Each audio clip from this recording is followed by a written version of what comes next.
Baik pemirsa, kita lanjutkan dialog kita terkait pelarangan transaksi jual beli di media sosial. Pak Acu, kalau kita melihat bahwa ini pembuat aplikasi sendiri dari luar negeri seperti itu, tetapi juga para pelakunya berada di dalam negeri seperti itu. Apakah juga ini melanggar undang-undang dan bisa saja adanya sanksi terhadap para pelaku jual beli di media sosial tersebut? Ya, kita memang Kang Irfan sedang melakukan penelitian ya, terutama terkait dengan persaingan usaha yang sehat. Ini kan mengarah kepada konglomerasi ya, di mana sosial media kemudian juga digunakan sebagai media promosi dan digunakan juga sebagai media perdagangan. Oke. Nah, ini sedang diteliti. Kemudian dari sisi perlindungan konsumen juga kita akan teliti apakah betul barang-barang itu misalkan aman dan sebagainya ya, sehingga dijual murah. Kemudian bagaimana standar nasional. Kita lihat di peraturan yang baru kan, Permendak yang baru sudah harus sesuai dengan standar SNI dan sebagainya begitu. Nah, ini coba sedang kita teliti juga gitu. Di sisi lain saya kira memang kemungkinan banyaknya keterlibatan influencer ya. Nah, ini juga sedang kita amati, padahal mereka kan tidak memiliki barang, hanya sebagai influencer yang mengendorse ya penjualan barang. Nah, kita teliti apakah barang ini juga nantinya masuk ke sini legal, Kang, gitu ya.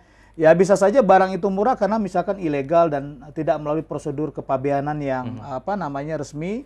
Jadi memang Kang Irfan, kita sedang melakukan penelitian ke arah sana begitu. Tetapi hukum ini kan harus dibuat dulu sehingga kemudian kita ada jeda ya untuk melakukan penelitian terkait adanya potensi pidana misalkan terkait juga dengan kasus-kasus yang berkembang yang terjadi belakangan ini, Kang Irfan. Oke, baik. Untuk regulasi sendiri ataupun juga aturan sendiri, apakah cukup dengan Permendak saja atau mungkin ada hal lain yang bisa dilakukan untuk mengantisipasi kerugian bagi para pelaku usaha di dalam negeri? Ini kita coba integrasikan juga dengan peraturan terkait dengan perdagangan impor ya, Kang Irfan, kemudian asal barang. Kita juga coba sinkronkan nantinya dengan aplikasi elektronik ya. Selama ini kan pendaftaran aplikasi itu bukan izin, Kang Irfan.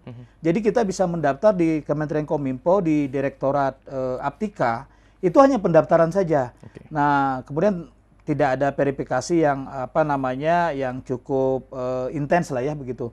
Nah, ini coba kita sinkronkan mulai dari masuknya barang perdagangan ya, kemudian dari unsur kepabeanannya terkait dengan pajak dan sebagainya, sampai kepada aplikasi dan juga status kepemilikan daripada usaha. Nah, ini coba kita sinkronkan sehingga nanti ada persaingan yang sehat begitu. Kemudian Kang Irfan, di sisi lain juga kita berusaha untuk memperkuat daya saing pengusaha nasional nih. Ini juga sebagai satu feedback kan bahwa kejadian semacam ini mendorong kita juga untuk lebih fokus pada penguatan daya saing dunia usaha kita. Ini yang juga sedang kita lakukan, Kang Irfan.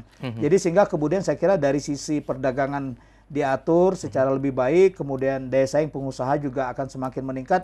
Nah, suatu saat saya kira kita akan bermain pada kondisi persaingan yang relatif lebih bersaing lah begitu. Oke. Ya. Meskipun dalam tanda kutip embel-embel bahwa sebetulnya para pedagang lokal juga bisa masuk ke dalam pasar tersebut, tetapi mereka akhirnya kalah bersaing karena harga yang dijual tidak bisa menjangkau ataupun juga dijangkau masyarakat seperti itu dan kalah dengan harga yang sangat murah dari luar, Pak. Ya, karena kalau pedagang kita kan mungkin sudah pedagang tangan kedua, ketiga, keempat ya begitu. Kemudian yang kedua, kita juga harus melihat apakah perdagangan langsung yang dilakukan oleh produsen atau katakanlah pedagang utama di social commerce itu mendapat insentif ya.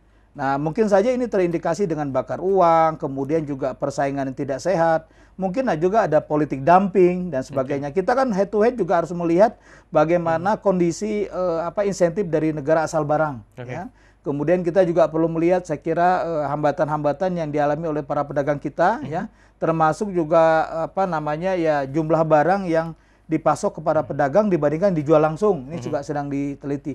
Jadi Kang Irfan, ini memang fenomena gunung es ya, dan kita sedang meneliti saya kira dari hulu sampai ke hilir sehingga kemudian nanti ya barang itu kita harapkan terjadi persaingan yang lebih sehat lah begitu di dalam perdagangan. Gitu. Baik, tadi sempat disinggung juga bahwa masyarakat Indonesia cukup konsumtif. Apakah ini juga menjadi penyebab bahwa dengan masyarakat yang cukup konsumtif ataupun juga kita melihat karena banyaknya demand akhirnya juga dimanfaatkan oleh segelintir para pelaku yang nakal ini. Nanti kita akan lanjutkan Pak Acu pembahasannya dan pemirsa tetaplah bersama kami dalam program Dialog iNews Jabar.